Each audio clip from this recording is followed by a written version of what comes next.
शुरुआत अयोध्या जी में चंदा आरोप के चोरी के आरोप पर जारी राजनीति से। एक तरफ सीएम योगी हैं जो बार बार ये कह रहे हैं कि भगवान राम के एक भी गुनहगार को बख्शा नहीं जाएगा, दूध का दूध पानी का पानी किया जाएगा। तो वहीं दूसरी तरफ पॉलिटिकल पार्टीज हैं जो राजनीति चमकाने के लिए राम मंदिर ट्रस्ट के साथ सरकार पर भी सवाल खड़े कर रहे हैं। इनमें सबसे नया नाम है एआईएमआईएम के अध्यक्ष असदुद्दीन ओवैसी का, नाम है कांग्रेस के यूपी अध्यक्ष अजय राय का, और तीसरा है समाजवादी पार्टी का किनारा।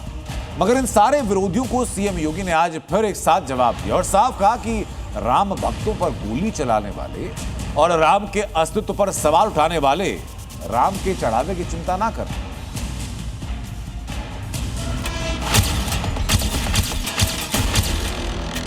कि दूध का दूध और पानी का पानी सबके सामने आएगा। मुसलमान को ले जाकर एनकाउंटर कर देते। राम भक्तों की अग्नि परीक्षा मत लो। बताओ आज क्या हो रहा है उत्तर प्रदेश में। मुसलमान, एनकाउंटर, बुलडोजर, ये वो शब्द हैं जिनको लेकर एआईएमआईएम चीफ असदुद्दीन ओवैसी एक बार फिर यूपी के सीएम योगी पर हमलावर हैं। यूं तो ओवैसी पहले से बुलडोजर और एनकाउंटर का खौफ दिखाकर मुस्लिम वोट बैंक को साधने की कोशिश में लगे रहते हैं, लेकिन इस बार उन्होंने ये हथियार राम मंदिर में दान चोरी के नाम पर उठाया है।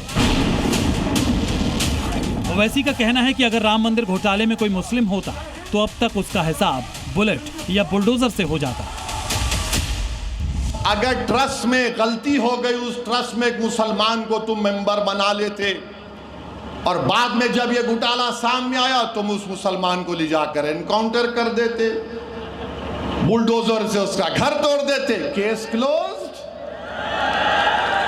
चंपक तो मजे में है, चंपक अभी पूरे चंपक मजे में है। आप बताइए क्या हो रहा है, क्या हो रहा है बताइए आप। किसका घर नहीं तोड़ा जा रहा है? जिनको गिरफ्तार किया गया उनको पुलिस कस्टडी भी नहीं ली जाती। बताओ आज क्या हो रहा है उत्तर प्रदेश में। अगर ट्रस्ट में ओवैसी अकेले नहीं हैं जो चढ़ावा चोरी में हिंदू मुसलमान की थ्योरी दे रहे हैं। ऑल इंडिया इमाम एसोसिएशन के अध्यक्ष मौलाना साजिद रशीदी भी ओवैसी के सुर में सुर मिलाते हुए देश में दोहरे कानून का आरोप पढ़ रहे हैं। सारी चीजें हैं इसलिए हैं कि इसमें कोई अब्दुल नहीं है। अगर कोई अब्दुल होता तो 24 घंटे के अंदर उसका इनकाउंटर हो जाता। और यहाँ चंपत राय सबको चपत लगा गए और उनका नाम तक नहीं। हालांकि ओवैसी भले ही राम मंदिर में चढ़ावा चोरी को निशाना बना रहे हैं, मगर उनका रियल टारगेट है यूपी का विधानसभा चुनाव, जिसमें उनकी पार्टी पहली बार ताल ठोकने जा रही है। यही वजह है कि हैदराबादी भाईजान ने यहां तक कह दिया कि उनकी पार्टी 2027 के यूपी चुनाव में बीजेपी को हराने वालों का साथ देगी। यकीनन हम भी नहीं चाहते कि दोबारा उत्तर प्रदेश में बीजेपी की सरकार बने। अगर कोई हमसे गठबंधन करने तैयार है बीजेपी को रोकने के लिए, तो असदुद्दीन ओवैसी आधे रास्ते तक पैदल चलकर आने तैयार है। ये और बात है कि अब तक ओवैसी को यूपी में कोई साथी नहीं मिला है, मगर राम के नाम पर हिंदू मुसलमान को बांटने वाली उनकी सियासत जरूर जारी है। हालांकि भगवान राम का चढ़ावा चोरी करने वालों की जांच बेहद तेजी से चल रही है, मगर इस मुद्दे पर राजनीति भी उतनी ही तेजी से हो रही है। यूपी कांग्रेस अध्यक्ष अजय राय तो राम मंदिर जाने के लिए अयोध्या तक पहुंच गए, मगर उनको बीती रात ही गेस्ट हाउस में नजरबंद कर दिया गया। अजय राय के साथ कई दूसरे कांग्रेसी नेता भी हाउस अरेस्ट किए गए। कांग्रेस के प्रदेश अध्यक्ष अजय राय दूसरी बार यानी कि दान चोरी मामले में दूसरी बार अयोध्या पहुंचे थे रामलला के दर्शन के, लेकिन अयोध्या पुलिस ने उनको लगभग 45 किलोमीटर दूर नरेंद्र देव कृषि विश्वविद्यालय लाती है। कांग्रेस नेताओं को हाउस अरेस्ट किया गया तो पार्टी कार्यकर्ता सड़क पर उतरकर विरोध प्रदर्शन करने लगे। हालांकि योगी सरकार ने साफ कर दिया है कि अयोध्या को राजनीति का अखाड़ा नहीं बनने देंगे, लिहाजा पुलिस ने कई प्रदर्शनकारियों को अरेस्ट कर लिया। प्रदेश अध्यक्ष की रिहाई के लिए धरना प्रदर्शन कर रहे कांग्रेसियों को अब अरेस्ट कर लिया गया है। ये देखिए बस बैठाकर कांग्रेसियों को ले जाया जा रहा है। ये पूरा सियासी ड्रामा उस घोटाले को लेकर किया जा रहा है जिसकी जांच में एसआईटी दिन रात जुटी है। मगर फिर भी कांग्रेस और एसपी के साथ ओवैसी की पार्टी भी अपनी राजनीति चमकाने और सियासी रोटी सेकने में लगी है। हालांकि विपक्ष के इन चौतरफा हमलों पर मुख्यमंत्री योगी आदित्यनाथ ने करारा प्रहार करते हुए इसे सियासी ढोंग करार दिया है। जब उत्तर प्रदेश में राम भक्त कहता था कि रामलला हम आएंगे, मंदिर वहीं बनाएंगे, और रामों पर जो समय गोली चलाते थे, आज वे आस्था की वकालत करते हुए दिखाई देते हैं। वह कांग्रेस जो 2017 के पहले राम के अस्तित्व को ही नकार चुकी थी, श्री कृष्ण के अस्तित्व को ही नकार चुकी थी, आज वो भी कहती है कि राम तो सबके हैं। अब ये लोग सब मचल रहे हैं अयोध्या जाने के लिए। जाहिर है देश में राम के नाम पर दशकों से राजनीति होती आई है, मगर आज सियासत से बढ़कर सवाल राम के उन असंख्य भक्तों का है जिन्होंने बड़ी आस्था के साथ अपने आराध्य के चरणों में चढ़ावा चढ़ाया था। मगर कुछ लालची लोग भगवान राम को भी धोखा देने से बाज नहीं आए। अयोध्या से प्रवेश पांडे के साथ ब्यूरो रिपोर्ट, जी मीडिया। अब छोलिया हो या लोबिया, सफेद चने या काले चने, सब कुछ मजेदार बने। राम मंदिर चढ़ावा चोरी मामले को मुद्दा बनाकर सियासी रोटियां सेकने की तैयारी हो रही है। लेकिन योगी ने भी ऐलान कर दिया कि अयोध्या जी के रामद्रोहियों को किसी भी कीमत पर बख्शा नहीं जाएगा। राम मंदिर ध्यान चोरी मामले में एसआईटी ने अपनी जांच तेज की। जांच एजेंसी हर उस चेहरे, हर उस नाम, हर उस किरदार को तलाश रही हैं जिनका किसी न किसी तरीके से संबंध था चढ़ावे से। और सीएम योगी के साथ ही जांच एजेंसियां हर गुनहगार का जल्द हिसाब करने की तैयारी में हैं।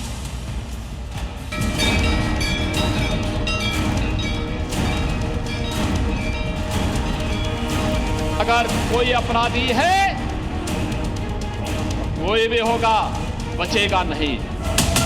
उत्तर प्रदेश में योगी का वचन ही उनका शासन है। और जब बात अयोध्या में रामद्रोह की हो, राम मंदिर में श्रद्धा के चढ़ावे से चोरी की हो, तो दोषियों का बचना नामुमकिन है। यही वजह है कि योगी ने साफ कह दिया है कि गलती चाहे किसी की भी हो, वो बचेगा नहीं। और अब जांच एजेंसीज के रडार पर हर वो नाम है जिसने भगवान के साथ छल किया है। इस पूरे मामले में श्री राम जन्मभूमि तीर्थ क्षेत्र ट्रस्ट के अध्यक्ष चंपत राय भी सवालों के घेरे में हैं। एसआईटी ने पूर्व ट्रस्ट अध्यक्ष चंपत राय से भी पूछताछ की। सूत्रों के मुताबिक चंपत राय ने पूरे मामले से पल्ला झाड़ते हुए कहा कि टिन्नू यादव ने गलत किया और टिन्नू से ऐसी उम्मीद नहीं थी। इतना ही नहीं, दान चोरी में मेरा कोई हाथ ही नहीं था और ना ही चोरी में मेरी कोई भूमिका रही। जैसे ही पता चला मैं एक्टिव हो गया। चंपत राय भले ही सारा दोष टिन्नू यादव पर लगा रहे हैं, लेकिन चंपत राय पर सवाल इसलिए भी उठ रहे हैं क्योंकि उनकी देख रेख में ही ट्रस्ट का सारा कामकाज चल रहा था, जिसमें दान और चढ़ावा भी शामिल है। और उनकी नाक के नीचे से ही ना जाने कितने की चोरी हुई। अयोध्या में राम मंदिर के सर्वे सर्वा कहे जाने वाले चंपत राय पर सवाल पहले से ही उठ रहे थे और इसका असर भी तब दिखा था जब 19 जून को योगी आदित्यनाथ अयोध्या पहुंचे, लेकिन उनके कार्यक्रम से चंपत राय दूर ही रहे। हालांकि दान चोरी कांड के तूल पकड़ते ही चंपत राय ने अध्यक्ष पद से इस्तीफा दे दिया और अब चंपत राय के इस्तीफे के बाद विश्व हिंदू परिषद ने कहा है कि जांच ना तो प्रभावित हो और ना ही प्रभावित होती दिखे। बाकी चंपत राय से पुलिस जानकारी ले ही रही है। जांच प्रभावित ना हो, जांच प्रभावित होती दिखे भी नहीं,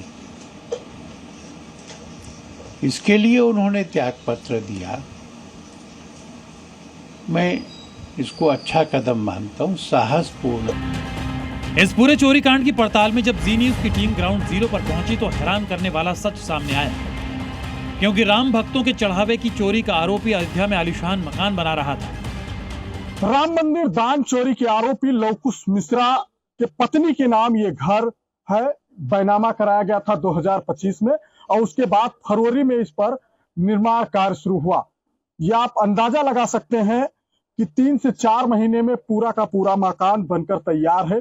फिनिशिंग बची हुई है, जो कि लवकुश मिश्रा की पत्नी सुप्रिया मिश्रा के नाम ये मकान बैनामा कराया गया, जमीन बैनामा कराई गई थी।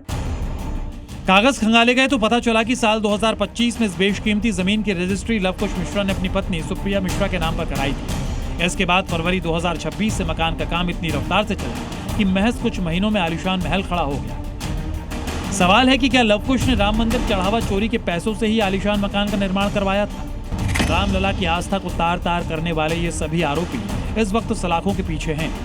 जांच एजेंसीज अब लव कुश मिश्रा और उसके करीबियों की संपत्ति के एक एक स्रोत को खंगाल रही है। राम मंदिर में हुए महापाप से संत समाज भी नाराज है। सनातन की सेवा करने वालों को यकीन है कि राम मंदिर के दोषी जल्द पकड़े जाएंगे और योगी राज में ही दूध का दूध और पानी का पानी होकर रहेगा।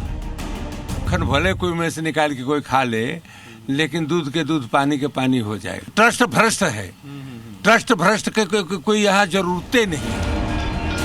इसमें कोई शक नहीं कि राम मंदिर में चढ़ावा चोरी सिर्फ एक अपराध नहीं है, ऐसा महापाप है जिसने करोड़ों सनातनियों और राम भक्तों को आघात पहुंचाया है। और कलयुग में ऐसे महापापियों का हिसाब भी जल्द से जल्द होना चाहिए। अयोध्या से अमित भारद्वाज के साथ ब्यूरो रिपोर्ट, जी मीडिया। जिन्होंने यूज किया है वो जानते हैं असली हींग का स्वाद। MDH सुपर हींग, शुद्धता का असली तड़का। MDH। उधर अयोध्या जी में चढ़ावा चोरी विवाद के बीच अब उत्तर प्रदेश के मजारों में चढ़ावे की जांच की मांग हो रही है। मांग की अमरोहा के बीजेपी के मुस्लिम कार्यकर्ता हाजी बब्बू मंसूरी ने। उनका दावा है कि विपक्ष राम मंदिर पर राजनीति कर रहा है, मगर मजारों में आने वाले चढ़ावे या चंदे की बात नहीं करता। उनकी मांग ये है कि यूपी के सभी मजारों के चढ़ावे और चंदे की जांच की जानी चाहिए। मजारों के चढ़ावे का हिसाब किताब सार्वजनिक होना चाहिए। मजारों का पैसा खर्च कहां हो रहा है, इसकी निष्पक्ष जांच होनी चाहिए। उत्तर प्रदेश के सभी धार्मिक स्थलों में एक ही व्यवस्था होनी चाहिए। मैं अखिलेश जी से ये गुजारिश करूंगा, अपील करूंगा कि एक बार वो योगी सरकार जी से मांग करें कि मदरसों की और मज़ारों के चंदे की भी जांच होनी चाहिए। अखिलेश जी का तो नहीं पता कि उन्होंने राम मंदिर अयोध्या में क्या चंदा दिया क्या नहीं दिया, लेकिन जिस तरह आप आरोप लगा रहे हो, इस तरह से आप कभी भी न सनातनी हो पा रहे हो और न मुसलमान हो पा रहे हो। दरअसल इस मांग की वजह है, और वजह यह कि उत्तर प्रदेश में हजारों की संख्या में मजार हैं, जिनमें से दर्जनों मजार काफी मशहूर हैं। इन मजारों में हर रोज लाखों का चढ़ावा आता है, ये वजह है। लेकिन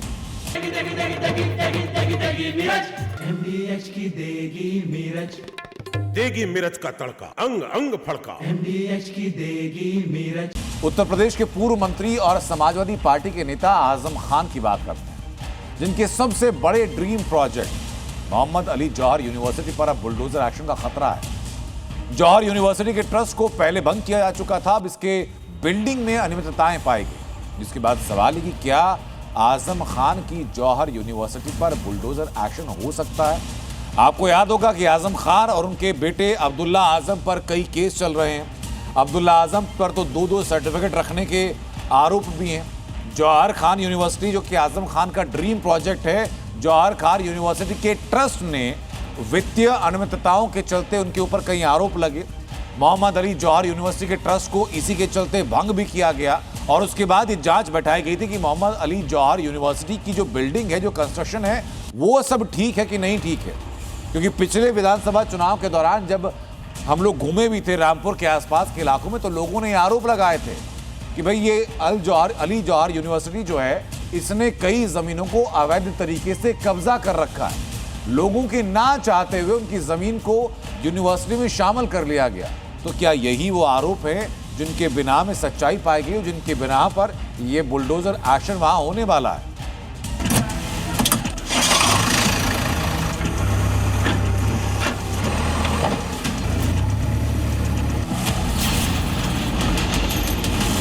जो कहीं भी सिर उठाता है तो यूपी का बुलडोजर उनकी हड्डी पसली को उस हाईवे बनाने में उपयोग कर देता है।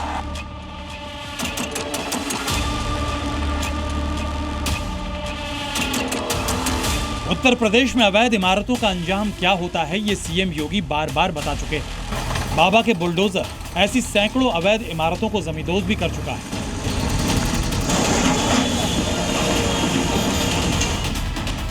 और अब ऐसे ही एक्शन का खतरा समाजवादी पार्टी नेता और यूपी के पूर्व मंत्री आजम खान की जौहर यूनिवर्सिटी पर मंडरा रहा है, जिसे आजम खान ने एसपी सरकार के दौरान एक ड्रीम प्रोजेक्ट की तरह तैयार किया था। मगर योगी राज में जौहर यूनिवर्सिटी पर जिला प्रशासन का शिकंजा कस गया है। रामपुर अथॉरिटी और फायर ब्रिगेड ने संयुक्त कार्रवाई की। जौहर यूनिवर्सिटी में बिना मैप पास कराए और 30 बिल्डिंग बनाने के आरोप है। रामपुर डेवलपमेंट अथॉरिटी ने जौहर यूनिवर्सिटी को नोटिस जारी किया। नोटिस का जवाब नहीं मिलने पर आगे की कार्रवाई की चेतावनी दी। साथ ही फायर ब्रिगेड की टीम ने सुरक्षा व्यवस्था में भी खामियां पाई। जिसके बाद बड़े एक्शन की बात कही जा रही है, क्योंकि योगी राज में नियम से खिलवाड़ बर्दाश्त नहीं किया जाता।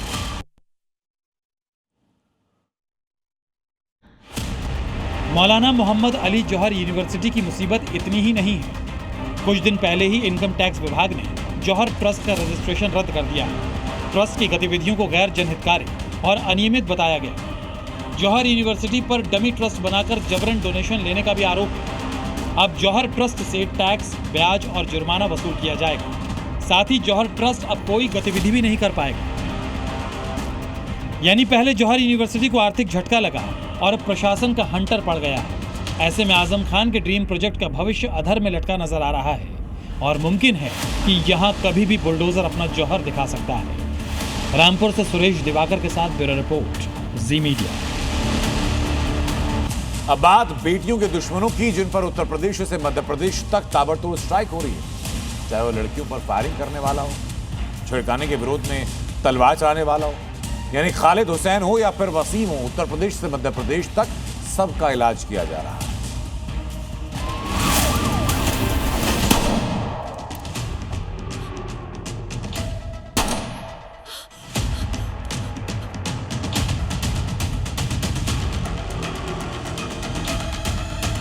यूपी के हापुड़ और लखनऊ से मध्य प्रदेश के रतलाम तक शहर शहर बेटियों के दुश्मन।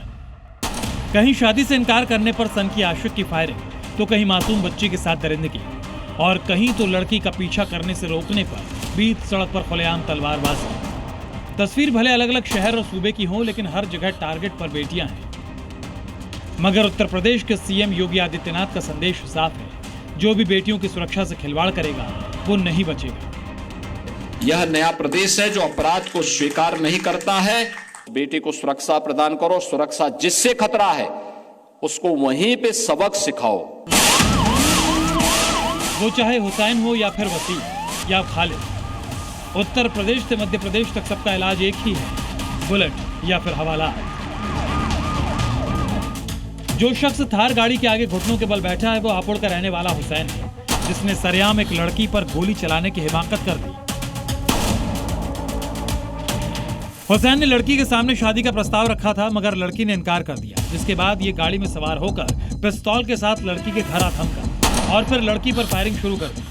हुसैन ने एक के बाद एक 3 गोलियां दागी।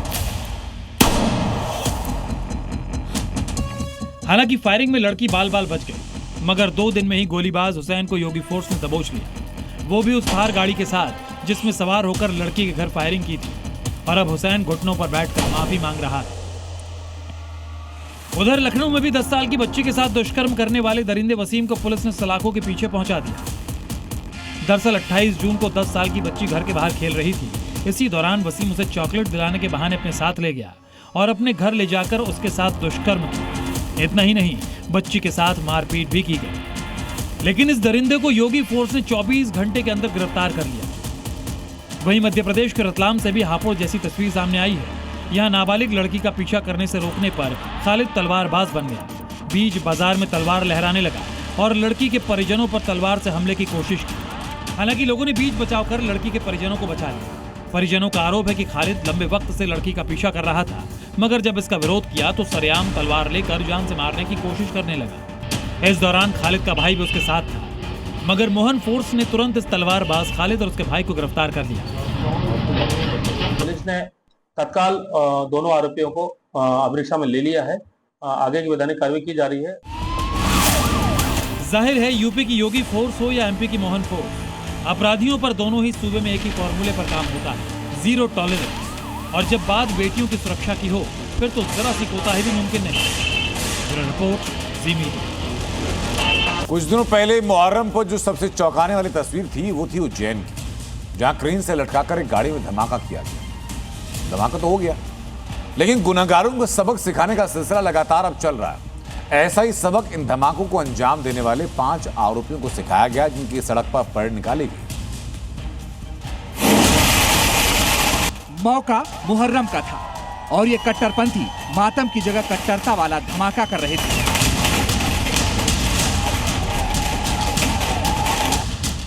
धमाका तो कर दिया, लेकिन बारी अब हिसाब की आई और हिसाब हुआ तो ऐसा हुआ कि धमाका करने वाले कान पकड़ रहे थे। जिस सड़क पर हंगामा किया उसी सड़क पर उठक बैठक लगा रहे थे। तस्वीरें एमपी के उज्जैन की हैं, जिन लोगों के हाथों में रस्सी बंधी है, जिनका पुलिस सड़कों पर जुलूस निकाल रही है, जिन्होंने कान पकड़े हुए हैं। दरअसल ये वही उपद्रवी हैं जो कि मुहर्रम के दौरान कार में धमाका कर रहे थे, जिन्होंने क्रेन की मदद से पहले कार को लटकाया था, फिर उसमें विस्फोट कर दिया था, माहौल बिगाड़ने की पूरी साजिश रच डाली थी। लेकिन ये उपद्रवी शायद भूल गए थे, हिसाब हर अपराधी का होता है। और धमाके के महज 72 घंटे में एमपी पुलिस ने वो सबक सिखाया कि उपद्रवियों की हेकड़ी हवा हो गई। वडनगर पुलिस ने ताबड़तोड़ एक्शन लेते हुए एक के बाद एक आरोपियों को दबोचना शुरू किया। पहले 3, फिर 5 और अब तक कुल 9 आरोपी पुलिस के शिकंजे में आ चुके हैं। जो कल तक कानून को ठेंगा दिखा रहे थे, वो आज वडनगर की सड़कों पर घुटनों के बल आ गए। पुलिस ने आरोपियों का उसी घटनास्थल पर सरेआम जुलूस निकाला जहां उन्होंने दहशत फैलाई थी। देखिए दोनों जो घटना यहाँ हुई तो इसी प्रेस पंप पर जिस तरह से घटना गाड़ी हुई थी, स्टंटबाजी की गई थी, उसमें अभी जो आरोपी बचे थे 5 आज और आरोपियों की गिरफ्तारी की गई है और उनको जो है घटना से तस्दीक कराई गई। पुलिस ने आरोपियों को स्पष्ट संदेश दिया कि सार्वजनिक स्थानों पर इस तरह की हरकतें किसी भी कीमत पर बर्दाश्त नहीं की जाएंगी और नियम तोड़ने वालों के खिलाफ आगे भी सख्त कार्रवाई जारी रहेगी। ब्यूरो रिपोर्ट, जी मीडिया। और अब बात पश्चिम बंगाल की। सत्ता के बदलने के बाद मानो टीएमसी नेताओं के बुरे दिन शुरू हो गए। एक एक करके कटमनी वाले हों, भ्रष्टाचारी हों, सबका इलाज हो रहा है। कहीं नेताओं की हाफ पैंट में परेड निकल रही है, कहीं जनता का गुस्सा फूट रहा है, कहीं अंडों से सरेआम बरसात हो रही है।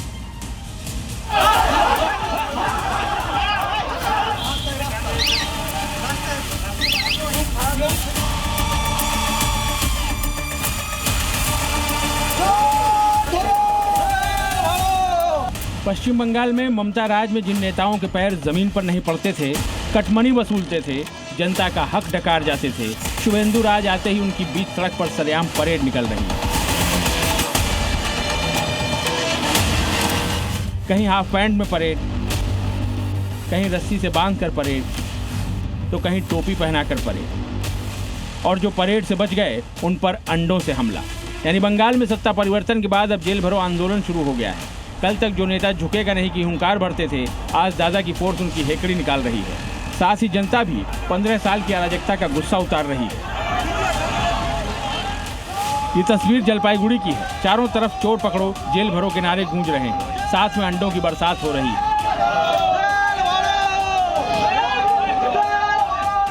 जलपाईगुड़ी की जनता जिस शख्स पर गुस्सा उतार रही है वो टीएमसी नेता बबलू बर्मन है,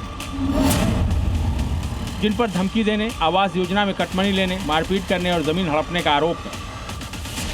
जैसे ही पुलिस ने बबलू बर्मन को गिरफ्तार किया तो गुस्साई भीड़ ने उसे घेर कर हाथ साफ करना शुरू कर दिया। देखते ही देखते बर्मन पर अंडों की बरसात होने लगी। बाद में पुलिस किसी तरह उन्हें बचा कर ले गई। जरा हुगली की ये तस्वीरें भी देख लीजिए। ये टीएमसी के पूर्व विधायक रामेंद्र हैं। कभी इलाके में इनका सिक्का चलता था, लेकिन आज भारी सुरक्षा बल के बीच हाफ पैंट में सड़क पर इनकी परेड निकाली जा रही है। परेड के दौरान पूर्व विधायक को जनता के आक्रोश का भी सामना करना पड़ा। लोग सड़क पर उतर आए, नारेबाजी करने लगे। 15 सालों तक सत्ता के नशे में चूर इन नेताओं ने जनता पर क्या क्या जुल्म ढाए होंगे,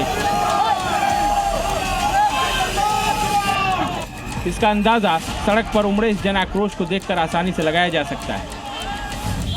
बंगाल के सैंसिया में भी लोगों ने टीएमसी के पूर्व विधायक के पति देवाशीष साहा पर अंडे फेंके, उनके खिलाफ नारेबाजी की और बीच सड़क पर घसीट कर उनके साथ मारपीट की। लोग टीएमसी के राज में इलाके का विकास न होने से नाराज थे। इधर नादिया में भी लोगों ने टीएमसी के काउंसलर जयदीप दत्त को पकड़कर पहले टोपी पहनाई और फिर सड़क पर घुमाया। इस दौरान उनके गले में तख्ती भी लटकाई गई जिसमें लिखा था जेल में शादी करने जाएगा। जयदीप दत्त पर वसूलीबाजी और भ्रष्टाचार के आरोप हैं। एक तरफ भ्रष्टाचारियों को एक एक कर जेल भेजा जा रहा है तो वहीं अब धमकीबाजों का नंबर भी स्टार्ट हो गया।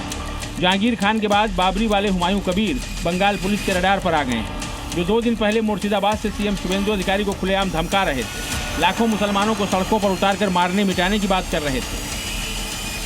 এখানে এখানে এমন আস্ফালন করে বেড়াচ্ছে তা আমি শুভেন্দু অধিকারীকে সেদিন বলেছি যে আপনি ভোটে জিতেছেন, আপনার দল জিতেছে, খুব ভালো কথা, কিন্তু মুর্শিদাবাদে আস্ফালনটা একটু কম করতে বলেন।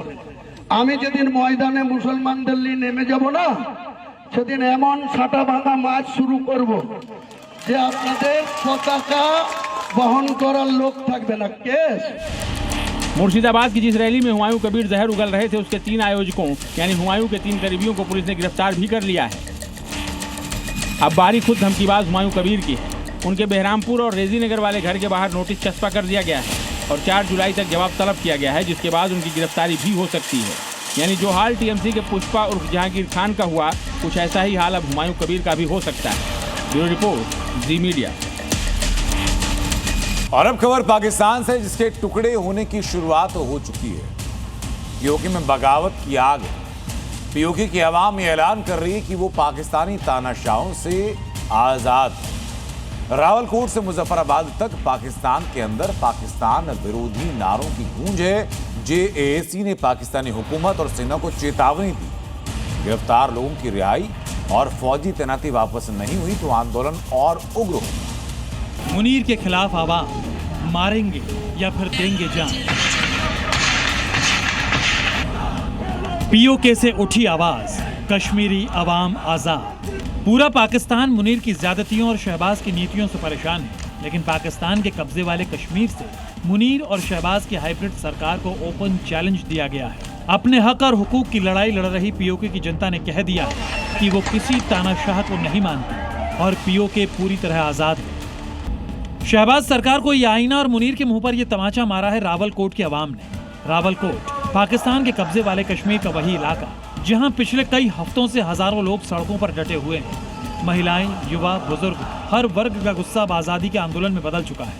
पीओके में ज्वाइंट अवामी एक्शन कमेटी यानी जेएसी के बैनर तले लोग पाकिस्तान सरकार के खिलाफ लामबंद हो रहे हैं, सीधी चेतावनी दे रहे हैं। मांगे नहीं पूरी हुई तो फिर आंदोलन का अगला चरण शुरू होगा, जो पहले से कहीं ज्यादा खतरनाक होगा।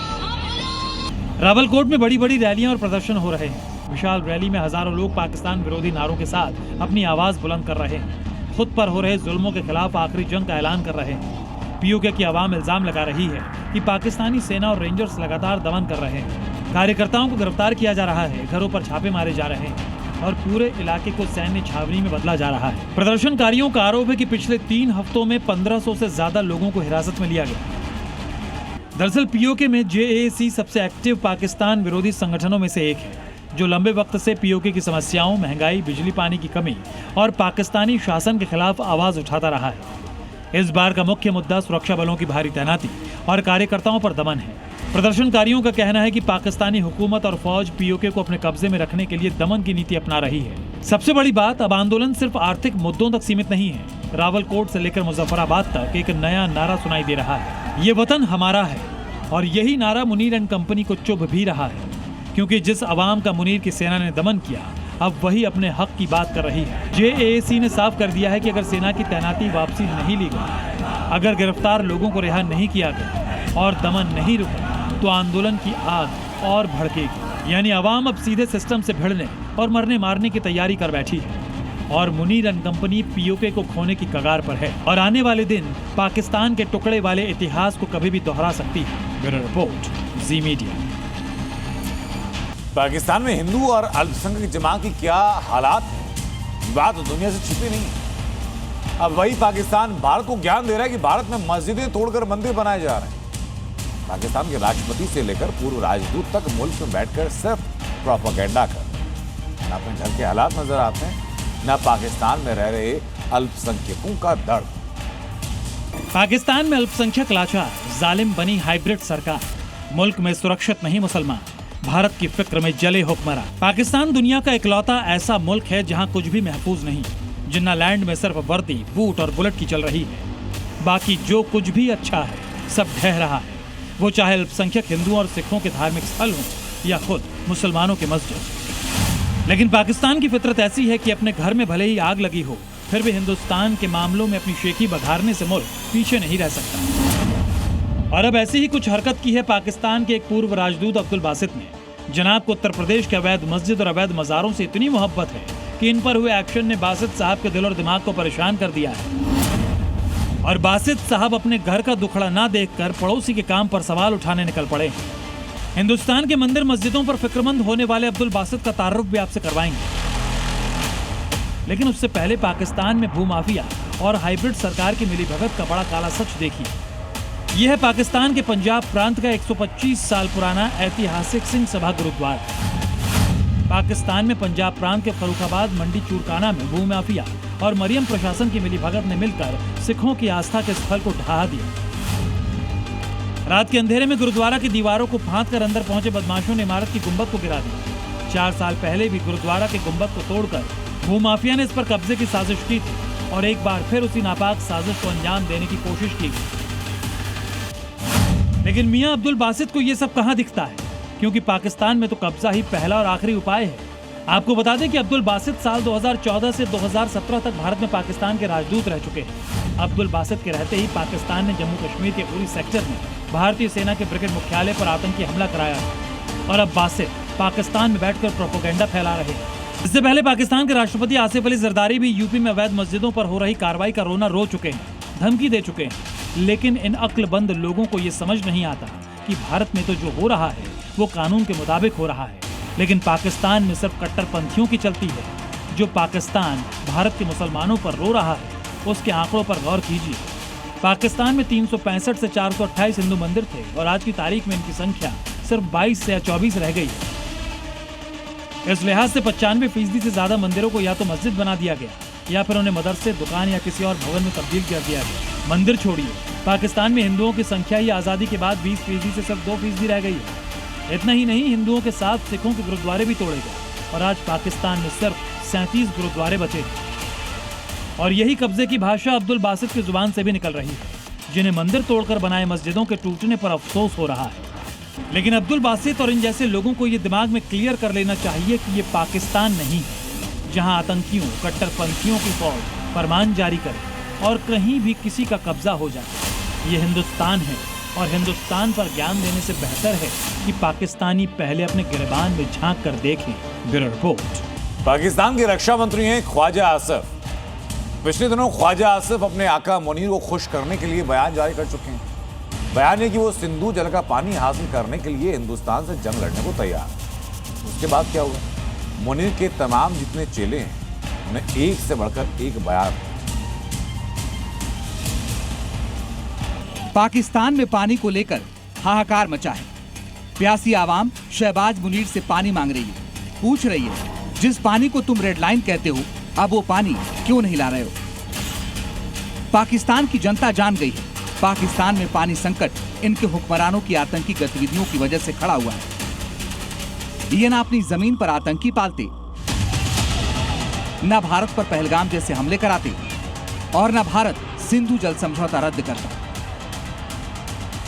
लेकिन पाकिस्तान अपनी हरकतों से बाज नहीं आ रहा। शहबाज सरकार में एक मंत्री है मुसादिक मलिक, ये मुल्ले मौलानाओं की सभा में बैठकर ऐलान कर रहे हैं कि पाकिस्तान उन हाथों को काट देगा जो सिंधु जल संधि के तहत पाकिस्तान का पानी रोकेगा। अब मुल्ले मलिक से कोई पूछे कि हिंदुस्तान ने तो सिंधु जल समझौता 1 साल पहले ही रद्द कर दिया था, पाकिस्तान का पानी रोक चुका है, तब से लेकर अब तक कितने हाथ काटे।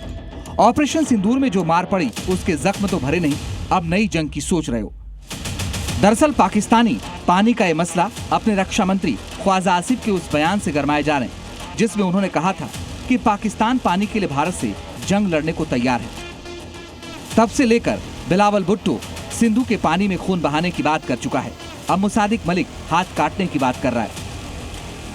अब सुनिए पाकिस्तान के एक और मंत्री अताउल्लाह तरार क्या बोल रहा है। ये मुनीर की जुबान दोहरा रहा है कि पानी हमारी रेड लाइन है, इसे बदला नहीं जा सकता। दरअसल भारत ने सिंधु जल संधि के तहत पाकिस्तान को मिलने वाले सपोर्ट सिस्टम को खत्म कर दिया है। नदी के जल प्रवाह को लेकर दोनों मुल्कों के बीच बातचीत होती थी, संदेश एक दूसरे को भेजे जाते थे। जल प्रवाह, बांधों, परियोजनाओं और जल प्रबंधन को लेकर लगातार संपर्क होता था। अब भारत ने इसी सपोर्ट पर रोक लगा रखी है। सिंधु जल समझौता 1960 में हुआ था, इसे विश्व बैंक ने करवाया था। कौन सी नदी का पानी किसे मिलेगा, कौन कितना इस्तेमाल करेगा, ये सब इसी समझौते से तय होता रहा था। 1960 से लेकर अब तक यही समझौता दोनों देशों के बीच पानी के बंटवारे को कंट्रोल करता रहा है। लेकिन पाकिस्तान की आतंकी हरकतों ने इस बंटवारे के सारे दरवाजे बंद कर दिए। ब्यूरो रिपोर्ट, जी न्यूज़। पाकिस्तान कैसे पानी को तरस रहा है। पिछले 1 महीने से यूरोप के देश गर्मी से त्राहिमाम कर रहे हैं। 16 देश यूरोप के ऐसे हैं जहां हाल ही की तापमान 40 डिग्री से ऊपर पहुंचा है। इसमें ब्रिटेन जैसे देश भी हैं जहां मई जून के महीने में दुनिया भर के सैलानी पहुंचते हैं सुहाने मौसम के लिए। लेकिन आज ब्रिटेन का हाल ये कि सरकार ने बढ़ती गर्मी को देखते हुए घरों से एसी हटाने का फरमान जारी कर दिया। सुनने में शायद अजीब लगे, इसकी वजह क्या है, इस रिपोर्ट से आपको समझाते हैं। यूरोप से आ रही तस्वीरें सोचने पर मजबूर करती हैं। सूर्य आग उगल रहा है और लोगों के पास राहत के लिए पानी और ठंडे फव्वारों के सिवा कोई और साधन नहीं। गर्मी के मौसम में दुनिया भर के सैलानी यूरोप जाते हैं, लेकिन यूरोप के 16 देशों के लोग कहां जाएं?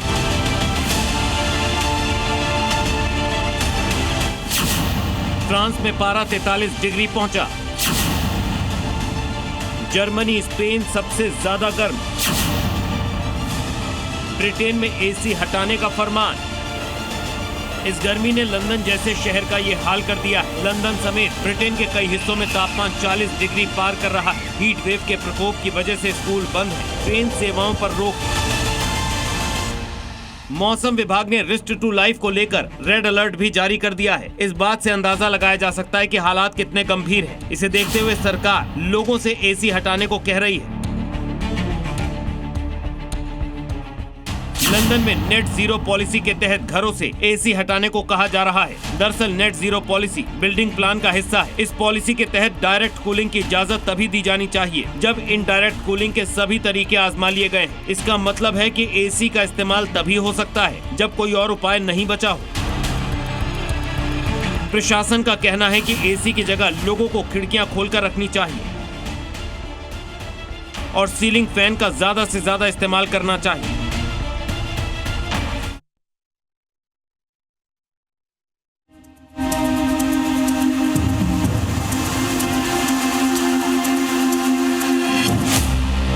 लेकिन एसी हटाने की वजह से एक दिक्कत और भी ब्रिटेन में सामने आ रही है।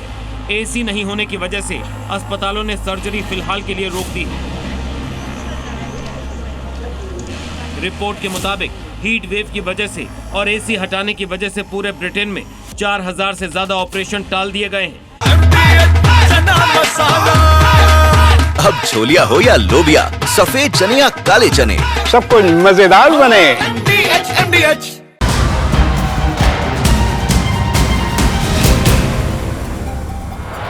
Brought to you by MDH मसाले।